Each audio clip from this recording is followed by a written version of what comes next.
As a former pig farmer, I'd like to clear up a commonly misused phrase. That's right, former pig farmer. Eric Stonestreet grew up here on a farm and showed pigs as a child. Wyandotte County Fair was a big thing in my life every year, going to the fair and spending the night at the fair with my friends. Stonestreet is known for comedy, but he takes this new role as spokesperson for the pork industry seriously. He wants to dispel myths about pig farming. Slopping the pigs implies that you're just giving pigs whatever's left over, whatever you got around, and just they'll eat anything. And in a modern pig farm, that's just further from the truth. In promotional videos, Stonestreet shares insight into modern pig farms and the way pigs are raised. And I can even control their feed from right here. Watch this.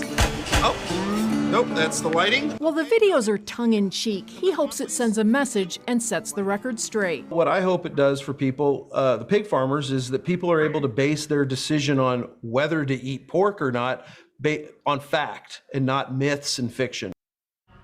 Now, there is a series of informational and entertaining videos with Stonestreet at pork.org/Rural Dictionary.